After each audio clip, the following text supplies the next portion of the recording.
how to respond when you are walking down the street, for example, and a non-black person avoids you on the street. This has been a hot button topic recently.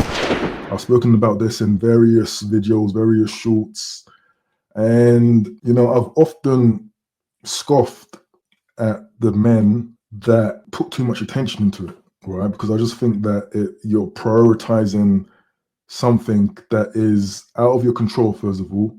Just much more important things to be honed in on, thinking about or overthinking some kid walking away from you on the street or crossing the road away from you. These are the sort of things that if you overthink them, it's just going to affect your mental health, and I think that a lot of black people, and understandably, of course, there's a lot of stereotyping, right? And typically it's people who feel like they're being profiled and that people are showing them fear, right? And so it affects them. But I think that if you have a rock solid self-esteem, it shouldn't affect you, in my opinion.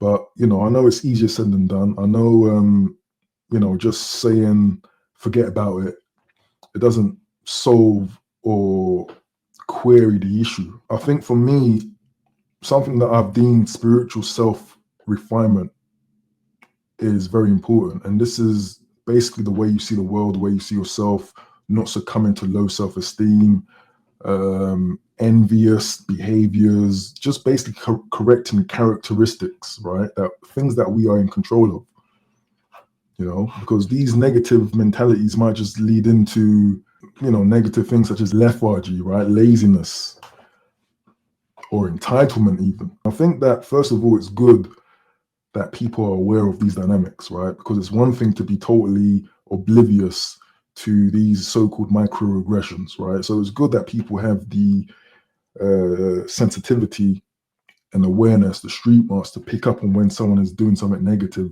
around them or towards them, right? So that's good. But I just believe that, especially black people, to be frank, black people especially need to fortify their mindset. It's very important as ethnic minorities, again. And it's not to say that the entire society in this country is a racist society. It's because as a minority, it's not really a society that's designed around you, right? So that means you're getting limited support. And with those limitations, you might not perform on par with other people. So for me, it's just very important. Again, I big up my martial arts practice.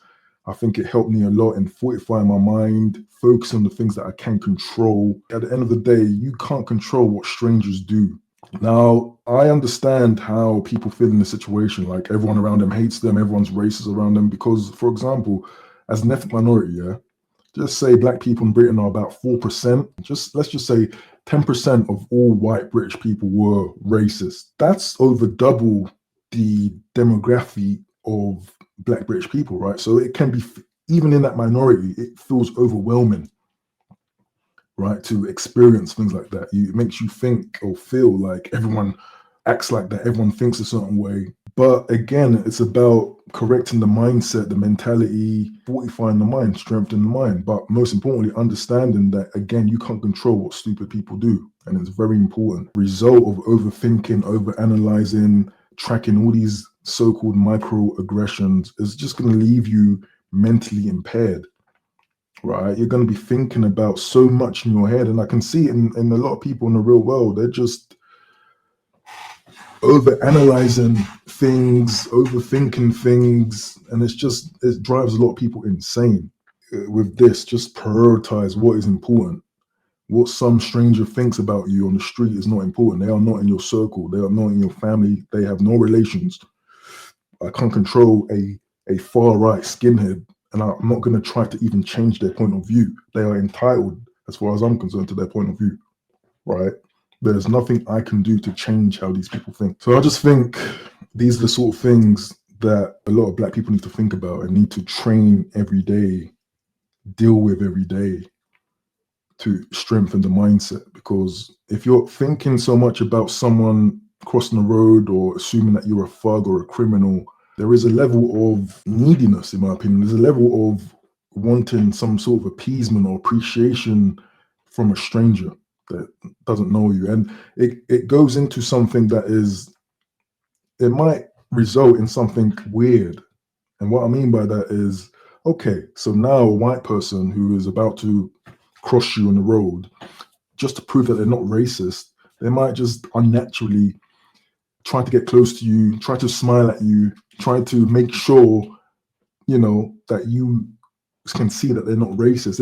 It's like, it creates awkward situations that aren't normal and natural. And I think that that's also not a good thing, because it will create a lot of pretentious or fake people around you that are just treating you kind of with kiddie gloves, treating you as a child and not being authentic around you. And me personally, I don't like that. I like seeing the true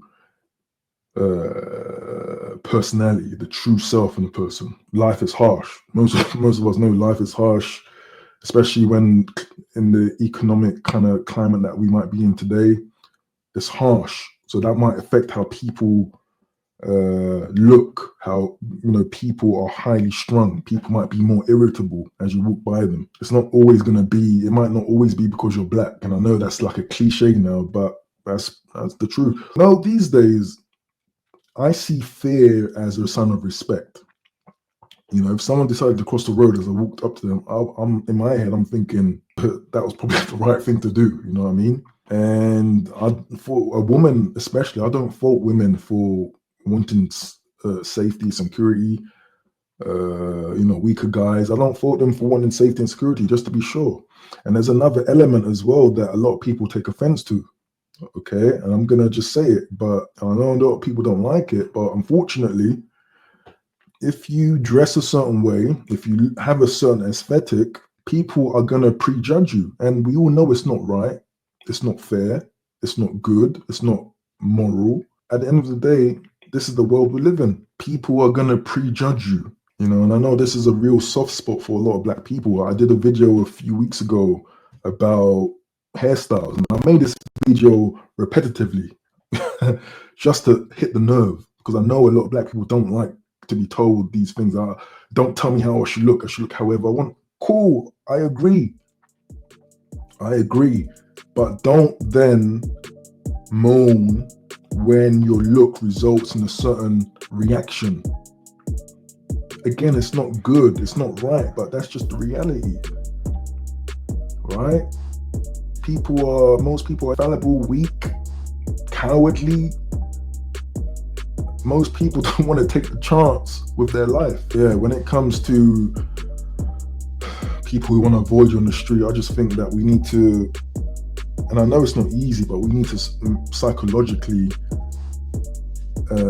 overcome it. It's again, I made a video. I always forget the videos that I make. It's just like a blur now, but always thinking about the worst case scenario is a sign of mental weakness. Always thinking about the worst, always having pessimism, always thinking that the glass is half empty. And again, especially as a martial artist, as a fighter, someone who coaches, and I just really want people to have the right mentality to deal with these type of situations. I'm not saying I'm Superman perfect, but I just see how martial arts especially, I've always had probably a tougher mindset, but martial arts especially, it transforms you. It toughens your mind. It's not, like I said about the gym, it's not just about the muscles, not just about bench press, but it's the habit, waking up, consistency, going to the gym, doing the hard work, when you can just be at home and play play your computer game. This is the unfortunate thing, especially as we get older. You find that a lot of people just don't have the patience to deal with people of a certain mentality, with a certain mindset. And so the longer we keep certain negative mindsets, the fewer opportunities we get. It could be anything: work, friendships, relationships. The longer we let this negativity fester in our mind, the worse a life gets for us.